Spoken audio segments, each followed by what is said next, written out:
Well, we are 2 weeks out before the first semifinal of Eurovision, and I haven't gotten anything done because I've been so busy with school. And if you follow me on Twitter, you know that I'm technically on break, but I'm still posting, I'm still liking stuff because I have nothing else to do with my time.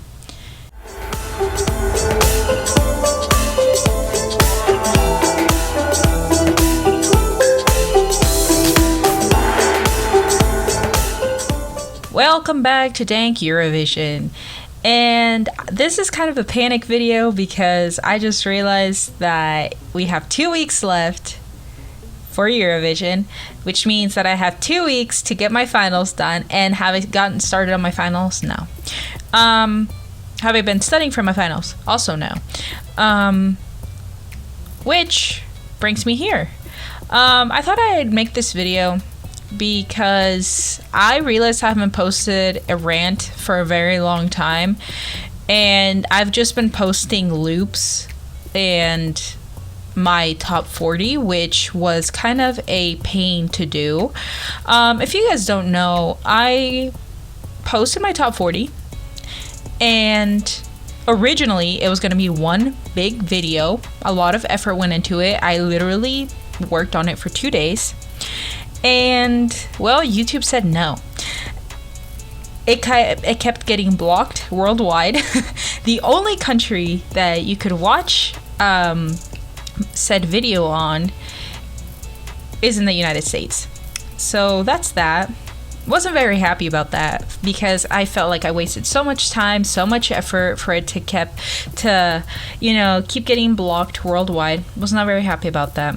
So I had to split the video into like a 1.5-minute sections, and honestly it worked out better that way, but it just annoyed me since I really wanted to make a big video for you guys and wanted to showcase my top 40 this year.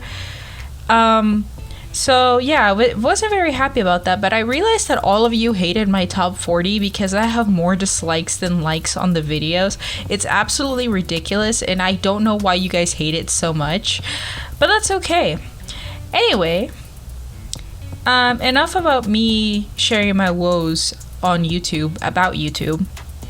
I want to talk briefly about this year's Eurovision.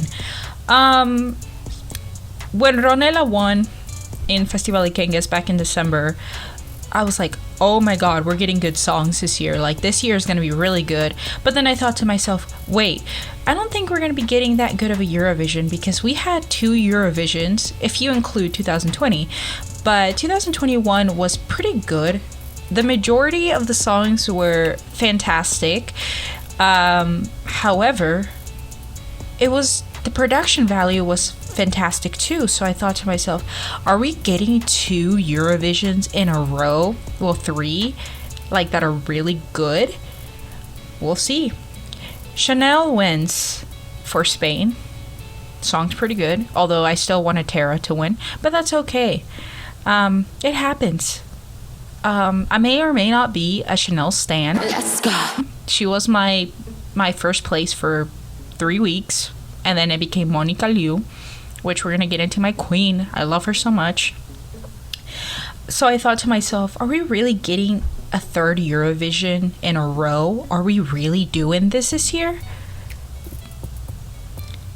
Well, we start getting songs that, I mean, questionable for a bit, and then we got good songs again. But I will say this, I feel like this year is, I don't want to call it mid because it's far from being mid, but there are some songs that could be better. Yeah. And I really liked it. So the first few songs that came out, I enjoyed them. I'm not talking about Bulgaria, even though that song technically came before Ronela's song. But no, I am not talking about Bulgaria because we don't want to talk about Bulgaria.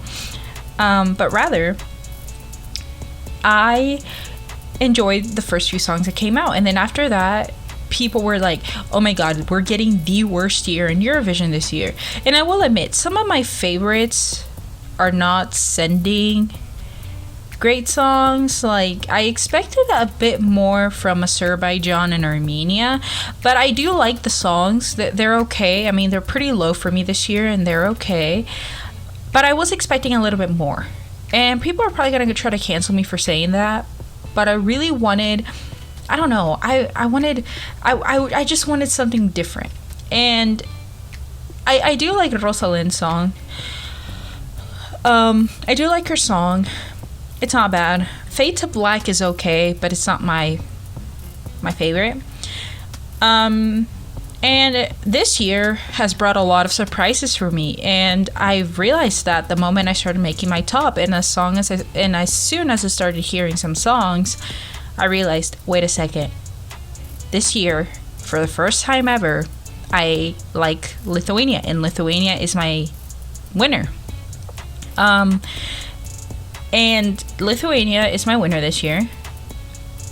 Like, I'm serious. People look at me like I'm crazy, like I'm demented. I should go to the mental hospital for saying that. But no, really, it is my...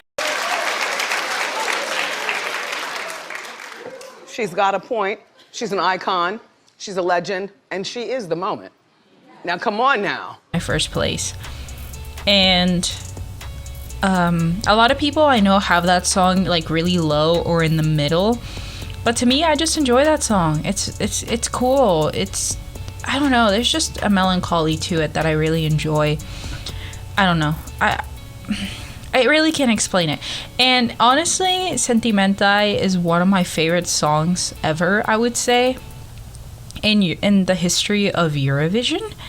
So I'm really excited that that song won and that it's going to represent Lithuania in Eurovision. Which, I'm going to be honest, I was scared that it wasn't going to win. But it's fine. It's fine. So yeah, that's my whole thing with Lithuania. But speaking of things that surprised me this year, for the second year in a row, Georgia is in my top 10. Last year, I liked You, and I was really upset that I didn't qualify because I thought that song was a masterpiece.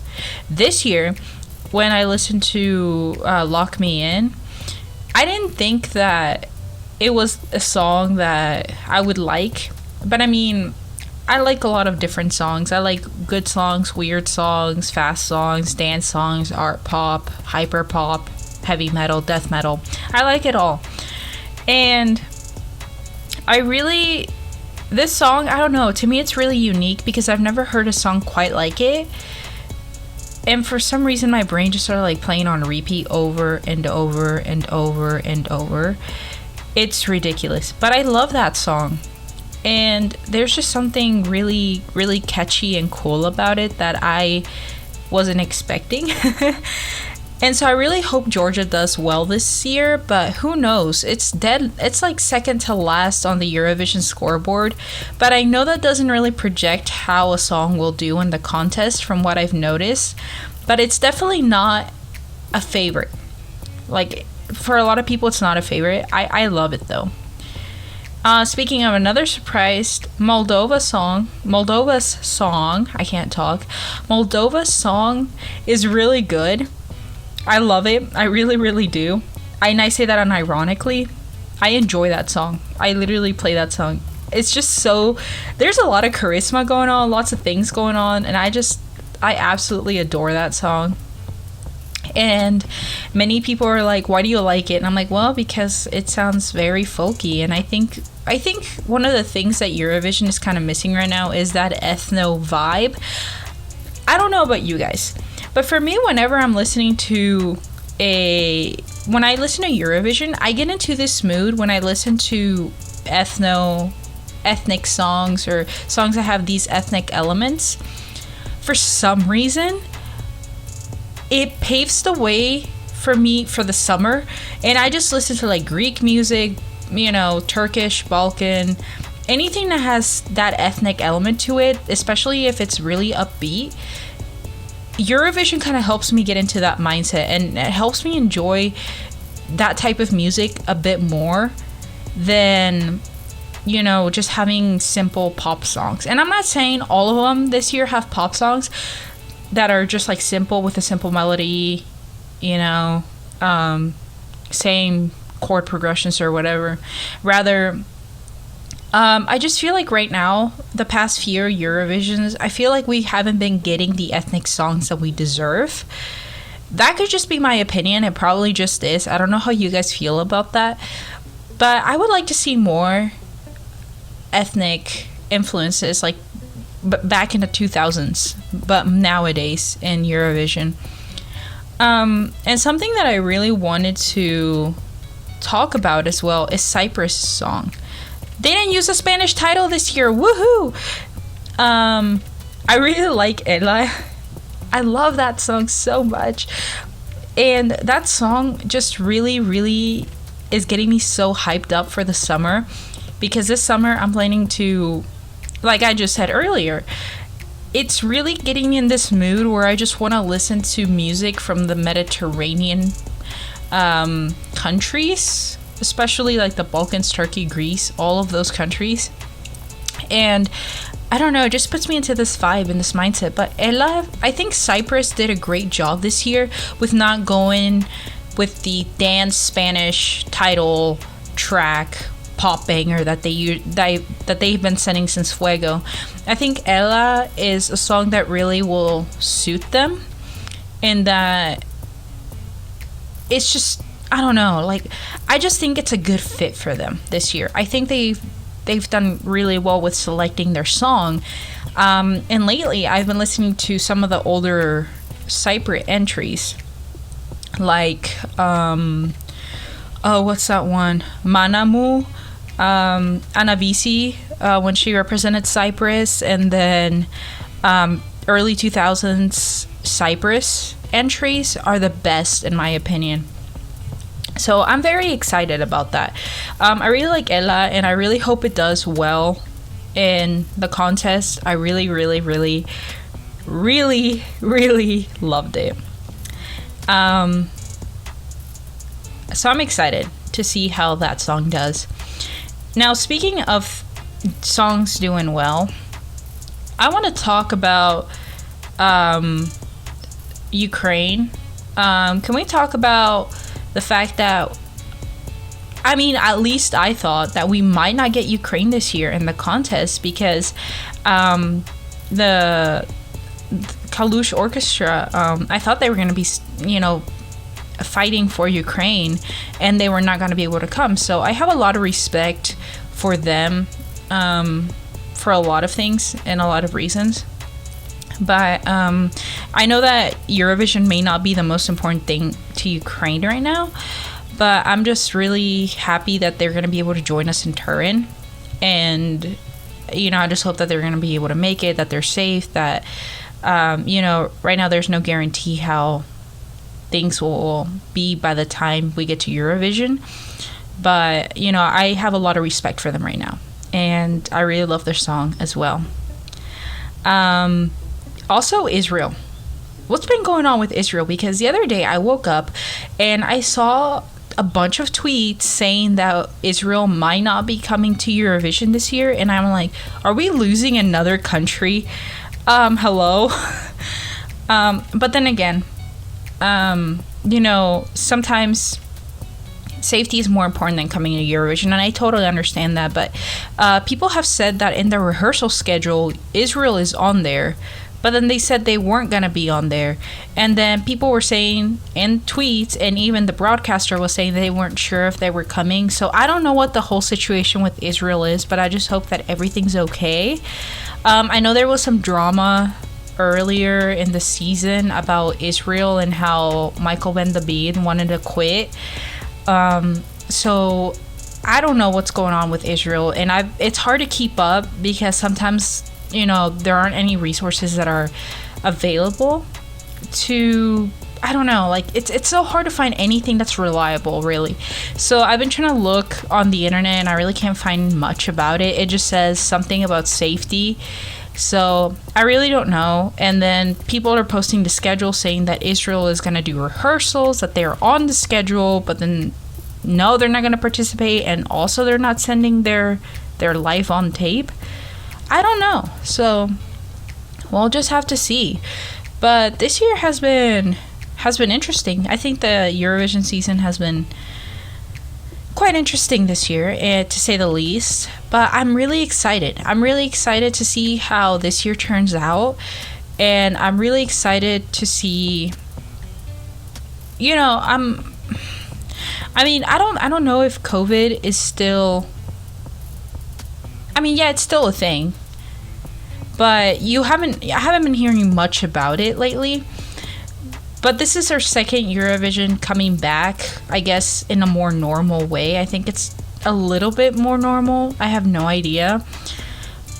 But, I just hope everybody stays safe. Everybody who's going to Turin is going to stay safe, and that everybody's, will be okay. And so, yeah. But this year has been really interesting, to say the least, especially with the season. And I know there's been some drama going on, so I want to cover that in a different video. And not only that, but we also got American Song Contest, which I will cover that in another video because I have a lot of opinions and none of them are good. Except for Snoop Dogg. Like, he's the only thing that made American Song Contest worth watching. But yeah, I want to know what you guys think about Eurovision this year. I really want to know what you guys, I don't know, like, what are your thoughts?